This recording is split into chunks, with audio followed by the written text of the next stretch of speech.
ভক্তগণ, গোবিন্দ যখন বৃন্দাবন থেকে মথুরায় যান, কেউ তাকে যেতে দিতে চাননি। রথের সম্মুখে শুয়ে পড়েছেন গোপিকা বৃন্দ, মা ছুটে কাঁদছেন, মা যশোদা, প্রিয়াজি কাঁদছেন, যেতে দেব না বধূ তোমায়। কিন্তু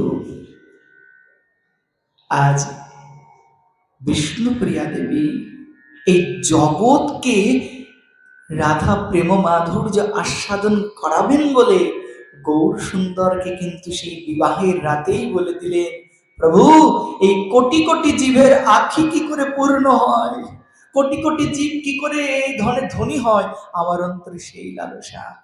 অর্থাৎ আমরা যে গৌর ধনে ধনী হয়েছি এ বিষ্ণুপ্রিয়ার দেবী ইচ্ছা সঞ্জাত, তার কৃপাতেই আমরা গৌর ধন পেয়েছি। তিনি যদি তার ধনকে গৃহে আবদ্ধ করে রাখতেন, কার সামর্থ্য ছিল আমাদের ছিনিয়ে আনা? প্রিয়া দেবীর করুণাতে পেয়েছি আমরা। আবার দেখুন, গোবিন্দ সুন্দর বৃন্দাবন থেকে মথুরায় যাচ্ছেন, বলে যাচ্ছেন, মা পরশু আগমিষ্য আমি। ও মা, আজ যাচ্ছি, কাল মেলা দেখবো, পরশু ফিরে আসবো।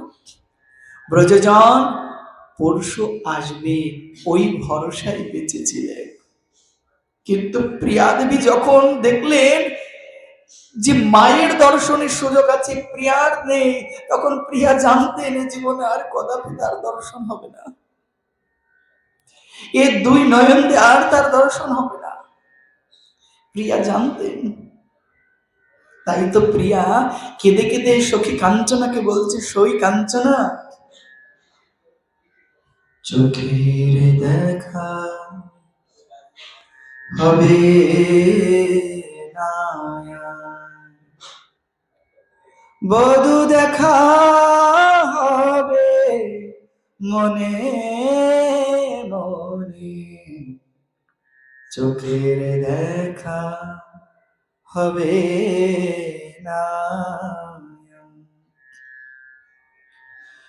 তুমি নিশিত স্বপ্নে এসো, তুমি নিশিত স্বপ্নে এসো, ওগরব আমি জাগরণে, চোখের দেখা হবে না। সব কিছু লয়ে চলে গেছো তুমি, তব স্মৃতি লয়ে বেঁচে রব আমি আমি আমি। তুমি নিশিত স্বপ্নে এসো, তুমি নিশিত স্বপ্নে এসো, ওগো রব আমি জাগরণে, চোখের দেখা হবে না। একবার ভাবো, এই পথটার মধ্যে কত অনুরাগ, কত বিরহ, কত প্রেম লুকিয়ে আছে। একবার ভাবো, একদিন যাকে হৃদয়ের মাঝে জড়িয়ে রেখেছে, বুকে বুক, মুখে মুখ, চরণে চরণ দিয়ে তার চরণ সেবা করেছে, সেই প্রিয়া কিনা আজ সেই তার প্রাণপতিকে দর্শন পাওয়াটা অতি দুর্লভ, আর দর্শন পাবেন না। কতটা বিরহ, কতটা প্যাথেটিক একবার ভাবো। চোখের দেখা হবে না, তবে দেখা হবে বলে কোথায়? সাগর যতই গভীর হোক না কেন, তার তলায় একটি মাটির স্তর থাকবেই থাকবে। ঠিক সেই প্রকার বিরহ যতই গভীর হোক না কেন, মিলনের আনন্দ অবশ্যই মিলবেই মিলবে। কোথায় মিলবে? আমাদের গৌরীয় বৈষ্ণবগণ সম্ভোগ রসের রসিক নয়, বিরহ রসের রসিক। তারা কৃষ্ণ বলে কাঁদতে জানেন, কৃষ্ণ বলে কাঁদাটাই তাদের কাছে সুখ। বলে কেন? এ জগৎ তো আনন্দ চায়, তো ভক্ত কেন কাঁদতে চায়? বলে এ জগতের আনন্দ যে না সুখ মেলে, কৃষ্ণ কৃষ্ণ বলে কেঁদে, গৌর গৌর বলে কেঁদে হৃদয়ে এক দিব্য আনন্দের অনুভব হয়। সম্ভোগে তো কাছে পাওয়া যায়, আর বিপ্রলম্ভ বা বিরহ রসে তাদের হৃদয় মাঝে পাওয়া যায়। হৃদয় মাঝে তাকে আলিঙ্গন করা যায়, হৃদয় মাঝে তাকে আস্বাদন করা যায়। তাই সম্ভোগ রসের থেকে বিপ্রলম্ভ রস শ্রেষ্ঠ। ন বিনা বিপ্রলম্বেন সম্ভোগ পুষ্টি মস্নুতে, অর্থাৎ বিপ্রলম্ব বিরহ ব্যতীত সম্ভোগ রস পুষ্টি সমৃদ্ধ হয় না। তাই বিরহ রস উৎকৃষ্ট। কাঁদো গো, যদি কাঁদতে হয় হাগৌর হানি তাই বলে কাঁদো। আমার হলো না, আমার পাওয়া হলো না। ভক্তি লুকিয়ে রাখার ধন, ভক্তি জানানোর ধন নয়। তোমার অন্তরে কি প্রেম ভক্তি আছে কাউকে বুঝতে দিও না, ঘরের কোণে বসে কাঁদতে কাঁদো। কিছুদিন আগে গত রবিবারে বড় গোস্বামী বাড়িতে দাসের হরিকথা ছিল, সেখানে আস্বাদন করছিলাম আমরা রঘুনাথ দাস গোস্বামীর জীবনাচরিতমৃত কথা। ঘরের কণে বসে ফুপিয়ে ফুপিয়ে কাঁদছেন গৌর গৌর বলে, যেন পিতামাতা টের না পায়, যেন পিতামাতা বুঝতে না পারে গৌর গৌর বলে কাঁদছে। এমন অনুরাগ তো থাকা চাই। এমন অনুরাগ কবে হবে আমার, যে সেদিন কৃষ্ণ নয় ক্রি বলতে নয়নের জলে ভেসে যাবে বক্ষ? কবে হবে সেদিন? হবে কবে জানো? যেদিন যারা ওই রসের রসিক হয়ে তাদের নয়ন জলে ওই গোবিন্দের চরণ যুগল ভিজিয়ে দিচ্ছেন, তুমি তোমার চোখের জলে ওই সমস্ত সাধুদের চরণ ভিজিয়ে দাও। তাদের কৃপা হলেই সম্ভব। মহৎ কৃপা বিনা কোনো কর্মে ভক্তি নয়।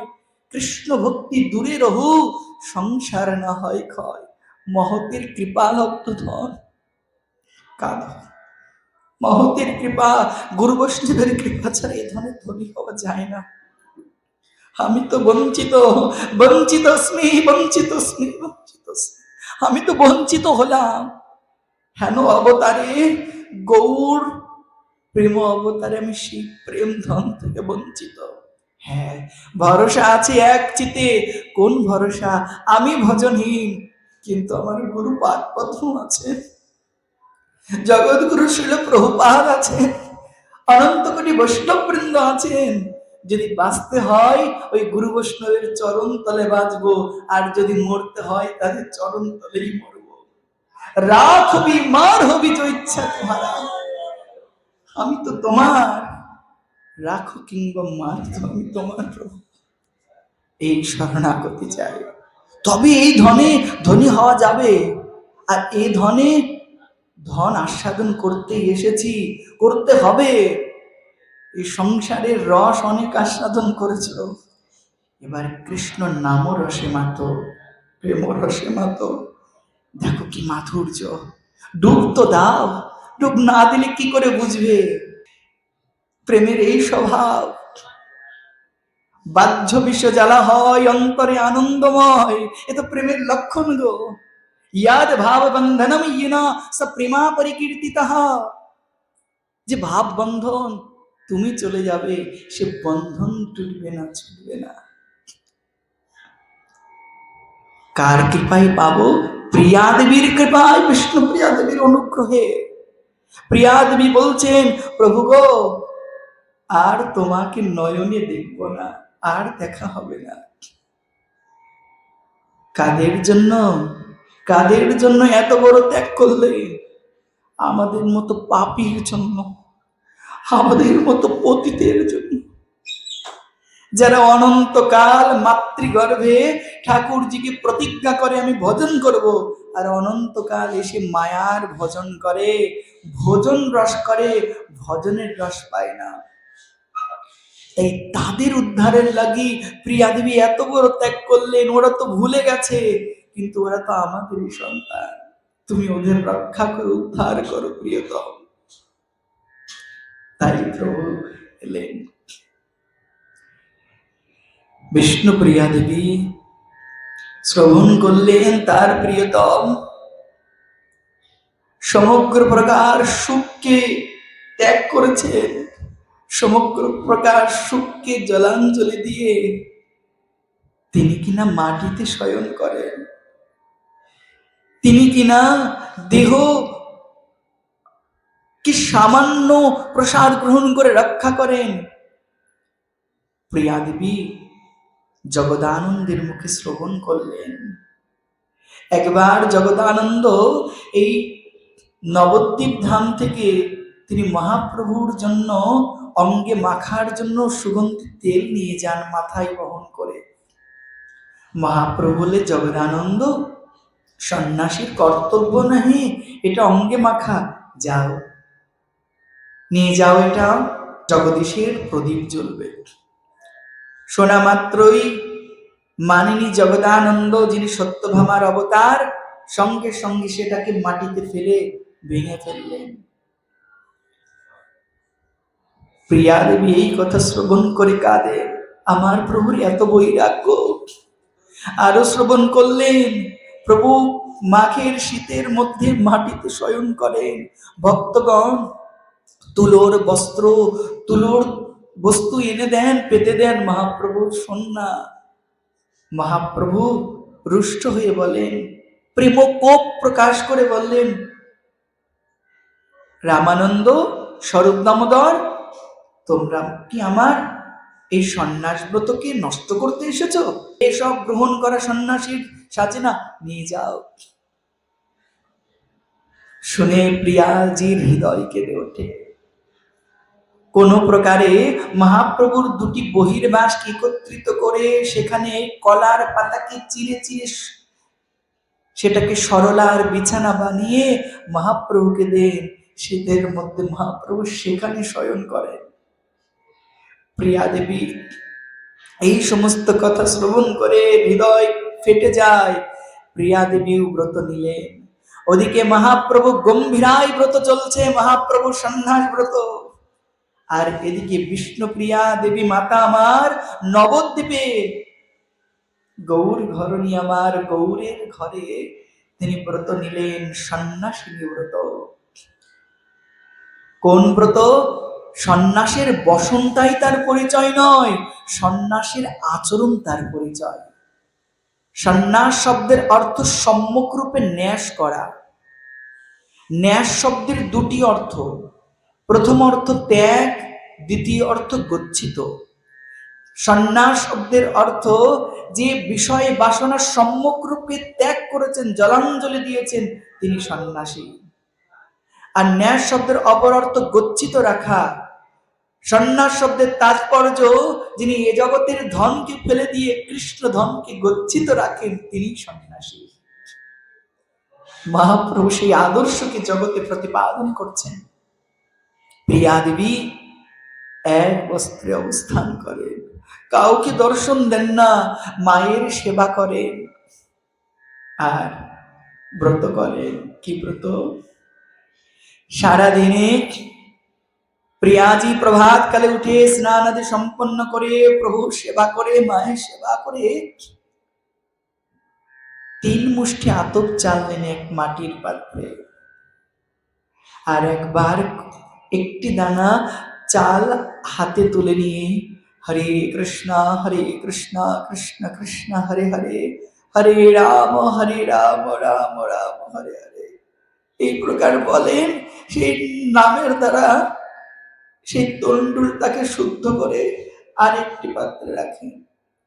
এমনি করে অহর্নিশি কৃষ্ণ নামে ঝরে, নাকি ঝরে, আর কৃষ্ণ নাম করতে করতে গৌরকে স্মরণ করেন। একটি একটি করে অপরাহ্নকাল প্রায় সন্ধ্যা সমাগত পর্যন্ত 3 প্রহর ব্যাপী হরিনাম করে যে কটা তন্ডুল চাল হয় সে কটা রন্ধন করে। তাতে আবার নুন নেই, কিচ্ছু নেই, শুধু আতপ চা সিদ্ধ মাত্র। গৌর সুন্দরকে ভোগ দেন রন্ধন করে, সেই প্রসাদ পান। আবার কি সেই প্রসাদ পাবার জন্য হাজার হাজার লক্ষ লক্ষ নবদ্বীপবাসী প্রিয়াদেবীর মন্দিরের বাইরে হাত পেতে থাকে। সেই প্রসাদ, অবশিষ্ট প্রসাদ তাদেরকে বিলান। সামান্য মাত্র দেহকে পেট ভরেও গ্রহণ করেন না লবণ ছাড়া। এই প্রকারে মহাবৈরাগ্যের বেশে নিজে ভজন করতে লাগলেন। বৈরাগী হইয়া যেবা করে পরাপেক্ষা, কার্যসিদ্ধি নহে কৃষ্ণ করেন উপেক্ষা। আমরা যদি বৈরাগ্য ধর্ম নিয়ে অপরের ধনের প্রতি লালসা রাখি, তবে তোমার বৈরাগ্য ধর্ম নাশ হয়ে গেল। কোনো অপেক্ষা রাখবে না, উপেক্ষাও রাখবে না, তোমার স্মরণ গৌর গোবিন্দ চরণ। তিনি যে দিবসে যা জোটাবেন তাই তোমার গ্রহণীয়। সুদামা বিপ্র ভিক্ষা করে যদি কিছু পান, গোবিন্দকে ভোগ দিয়ে বলে, গোবিন্দ নাও, আজ বন্ধু এই পেয়েছি, তুমি খাও, খাও ঠাকুর। তাকে দিয়ে গ্রহণ করে।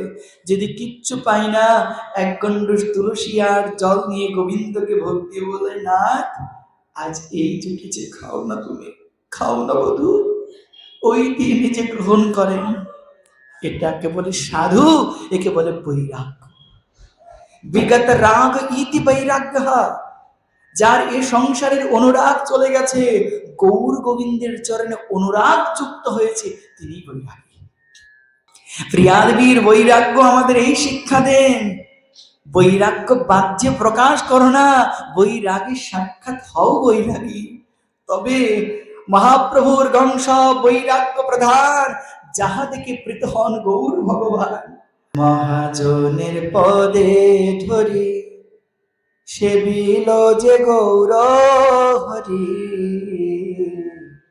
তাতে কৃষ্ণ মিলে শীঘ্র গতি। মহাজনের পদে ধরি সেবিল যে গৌর হরি, তাতে কৃষ্ণ মিলে শীঘ্র গতি।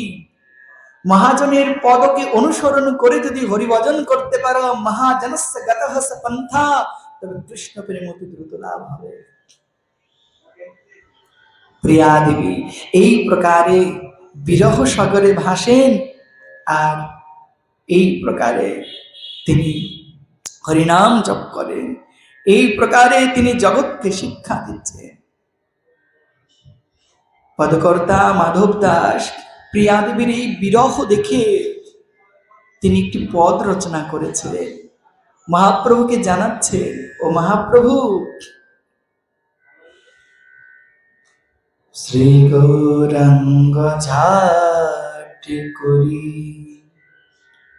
চলো নদিয়া, প্রাণহীন হইল অবলা বিষ্ণু প্রিয়া। তোমার চরিত যত পূরব পীড়িত, সঙরি সঙরি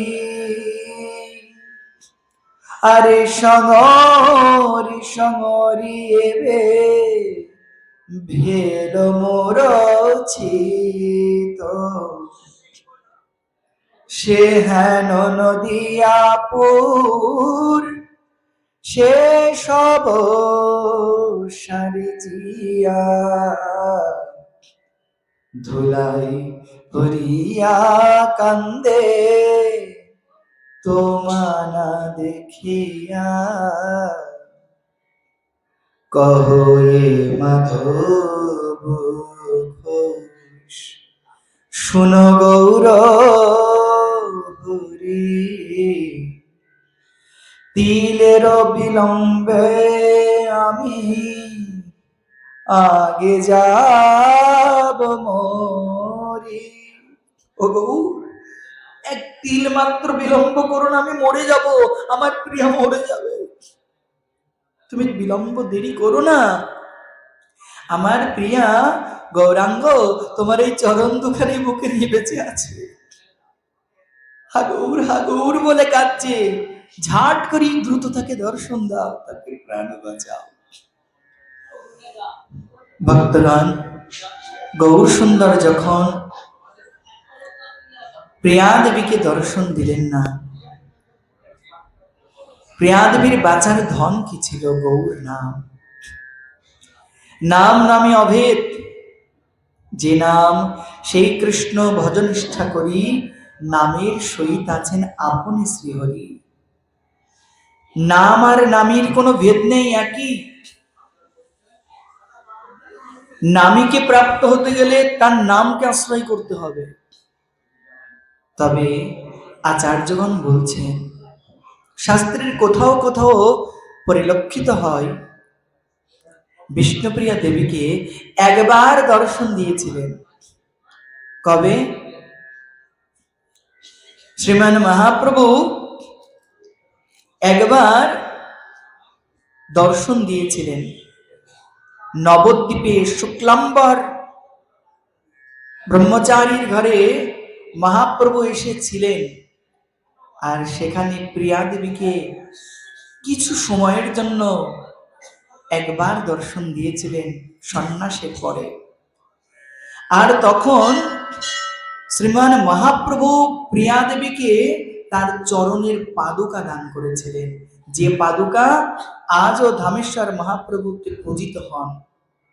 কোথাও কোথাও শাস্ত্রে এই প্রকার লিপিবদ্ধ আছেন, আচার্যবৃন্দ এই প্রকার আস্বাদন করিয়েছেন।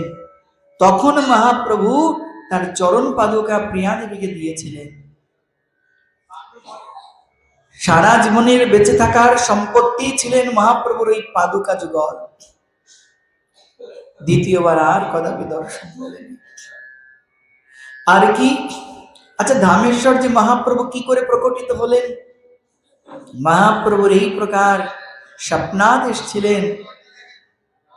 প্রিয়া দেবী তো গৌর অদর্শনী কেঁদে কেঁদে আকুল হন, তাই এই প্রকার আদেশ হয়েছিল, আমি যে নিম বৃক্ষের তলায় আবির্ভূত হয়েছিলাম, সেই বৃক্ষকে কেটে সেই বৃক্ষ দ্বারা আমার মূর্তি নির্মাণ করা হোক। মহাপ্রভুর আদেশ অনুসারে সেই বৃক্ষ থেকে সেই ধামেশ্বর গৌরাঙ্গ মহাপ্রভুর শ্রী মূর্তিখানা নির্মাণ করা হয়। বিষ্ণুপ্রিয়া দেবীর ছোট ভাই ছিলেন, যার নাম যাদব রায়। এই যাদব রায় তিনি সেই ধামেশ্বর মহাপ্রভুর সেবা করতেন নিষ্ঠা সহকারে। মহাপ্রভুর শ্রী চরণযুগল সেবা করতেন যাদব রায়। তারই বংশ পরম্পরায় আজও ধামেশ্বর মহাপ্রভু সেবিত হয়ে চলেছেন। একবার সখী কাঞ্চনা, যেমন মহাপ্রভুর গম্ভীরায় তার দুই সঙ্গী ছিলেন ললিতার বিশাখা, অর্থাৎ স্বরূপ দামোদর আর রায় রামানন্দ, ঠিক সেই প্রকার বিষ্ণুপ্রিয়া দেবীর সেই বিরহ রসের সঙ্গী ছিলেন কাঞ্চনা সই। কাঞ্চনাকে তিনি মনের কথা বলতেন। কাঞ্চনাকে একদিন দেবী তার হৃদয়ের ইচ্ছাকে প্রকাশ করলেন। কখন? যখন শ্রীমন মহাপ্রভু শ্রীরাম পুরীধামে জগন্নাথে বিলীন হয়ে গেলে, এই শ্রবণ করলেন, তখন থেকে প্রিয়া দেবীকে রাখা সম্ভব হতো না। হাগৌর হাগৌর বলে কেঁদে আকুল হতেন। কাউকে মুখ দর্শন করতেন না, আর করাতেনও না। হ্যাঁ, একবার মাত্র শ্রীনিবাস আচার্য প্রভুকে দর্শন করিয়েছিলেন, আচার্য পাদগণ বলে থাকেন। কারণ এই শ্রীনিবাস আচার্য প্রভু হলেন মহাপ্রভুরই অবতার, যার কারণে তিনি দর্শন দান করেছিলেন। শ্রীনিবাস আচার্য প্রভুকে দর্শন করেছিলেন এবং প্রিয়া দেবী তাকে দর্শন করতে দিয়েছিলেন। অন্যথায় কাউকে দর্শন করাতেন না, করতেন না, কপাট বন্ধ করে গৌর গৌর বলে রোদন করতেন। মহাপ্রভু যখন অপ্রকট লীলা করলেন, প্রিয়া দেবী কাঞ্চনার হাত ধরে কেঁদে কেঁদে বলছে, কাঞ্চনা, আমার হৃদয় মাঝে এক লালসা আছে, পূর্ণ করবি সই? বলে কি লালসা? বলে যাদব মানে ভাই, ভাই যে আমার গৌর সুন্দরের সেবা করে, আমি একবার একান্তে গর্ভ মন্দিরে আমি গৌরের সেবা করতে চাই, নয়ন ভরে তাকে দর্শন করতে চাই। প্রিয়াদেবী গর্ভ মন্দিরে প্রবেশ করতেন না, বাইরে থেকে গৌর বিরহে কাঁদতেন আর গৌরকে দর্শন করে নয়নে নয়নে কথা বলতে, হৃদয়ের প্রেম ভাবকে জানাতে, আর কেঁদে কেঁদে নয়নে নয়নে যেন বলতেন, কেন গো এই কি গো শেষ দান বিরহ দিয়ে গেলে, এই কি গো শেষ দানে বিরহ দিয়ে গেলে, এই কি গো তোমার সেবার এই মূল্য দিলে, এই মূল্য চোকালে যে তুমি এইরকম বিরহ সাগরে বিষ্ণুপ্রিয়াকে রেখে গেলে, এই কি গো শেষ দান। বিষ্ণুপ্রিয়া দেবীর আরতির কথা তিনি গিয়ে বললেন যাদব রায়কে। যাদব রায় বলছেন, অবশ্যই প্রিয়া দেবী অবশ্যই গর্ভমন্ত্রে তাকে দর্শন করবে। এই প্রকারে একদিন বিষ্ণুপ্রিয়া দেবী মাতা আমার, তিনি সাক্ষাৎ ধামেশ্বর গৌরাঙ্গ মহাপ্রভুর গর্ভমন্দিরে প্রবেশ করলেন। সঙ্গে সঙ্গে কপাট বন্ধ হয়ে গেল, শুধু প্রিয়া আর প্রিয়তম গৌর হরি। তিনি প্রবেশ করলেন এবং প্রবেশ করার সঙ্গে সঙ্গে কপাট বন্ধ হয়ে গেল। আর কি হলো জানো গো? যেই না কপাট বন্ধ হয়ে গেল, ব্রাহ্ম মুহূর্তে তখন প্রভাতকাল, সেদিন ছিলেন শ্রীমন মহাপ্রভুর আবির্ভাব তিথি গৌর পূর্ণিমা। সেই তিথিতে কি হলো? বিষ্ণুপ্রিয়া দেবী আমার, তিনি শ্রীমান মহাপ্রভুর শ্রী অঙ্গে বিলীন হয়ে গেলেন। আচার্যদেব বললেন, ব্রাহ্ম মুহূর্তে প্রভুর জন্মদিনে দারু মুহূর্তে লীন দেবী হইলা আপনে। সেই দারুব্রহ্ময়, সেই গৌর সুন্দরের শ্রীরূপের মধ্যে বিষ্ণুপ্রিয়া দেবী আমার লীন হয়ে গেলেন। এই প্রকারে গৌর ঘরণী বিষ্ণুপ্রিয়া কোন প্রকারে গৌর সেবা করতে হয়, কোন প্রকারে গৌর বলে কাঁদতে হয়। ওমা, এ চোখের জল কতজনের জন্য ফেলেছ? পুত্র, কন্যা, স্বামী, স্ত্রী, কতজন? এই নোনা জলের দাম কে দিয়েছে কি না দিয়েছে আমি জানি না, কিন্তু এই নোনা জল যদি চোখ থেকে গৌর গৌর বলে পড়ে না, এই জগৎ তোমার মূল্য দিক আর না দিক, কিন্তু গৌর তোমাকে মূল্য ফেরাবেন না। যাবার কালে গৌর তোমার ভবসাগর পার করে দেবে, ভব সমুদ্র পার করে তার অভয় চরণ যুগল দান করবে। তাই গৌর ঘরণী বিষ্ণুপ্রিয়া, সেই গৌর ঘরণী বিষ্ণুপ্রিয়া যে অবদান দিয়ে গেলেন, এটা ভজন গম্য, অনুভব বেদ্য, অনুভবী কথা। কিন্তু অনুভব কাহু কোন পেখ, বিদ্যাপতি বলছেন, অনুভব কোথায়? অন্তত আমি আমার কথা বলছি, কোথায় সেই অনুভব? যদি সেই অনুভব হতো, প্রাণে বাঁচা দায়। কত বিরহের কথা, কত বড় জগৎ মঙ্গলের অবদানের কথা। একমাত্র বিষ্ণুপ্রিয়া দেবী ভূশক্তি স্বরূপিণী। প্রথমেই বলছিলাম, দেখো তার সমগ্র লীলাচরিত পর্যালোচনা করে দেখো। ভূশক্তি বলেই এত বিরহ সহন করে বুকের কোণে বিরহ চেপে মুখে হাসি রাখা যায়। এটা বিষ্ণুপ্রিয়া দেবীর থেকে বড় শিক্ষা। এ জগতে আমরা লীলা শ্রবণ করি, লীলার তাৎপর্য বুঝি না। জীবনে যদি বেঁচে থাকার পথে বাধা আসে, দুঃখ আসে, আসুক না, দুঃখের মধ্যে কি প্রকার মুখে হাসি রেখে জীবন চলতে হয়, প্রিয়া দেবীর জীবন আস্বাদন করে শিক্ষা লাভ করা যায়। দুঃখ আসে আসুক নয়, দুঃখ হারি আমার গোবিন্দ তো আছে, তার চরণ তো ভরসা করো। দুঃখের মধ্যে মুখে হাসি রেখে জীবন বাঁচো, প্রত্যহ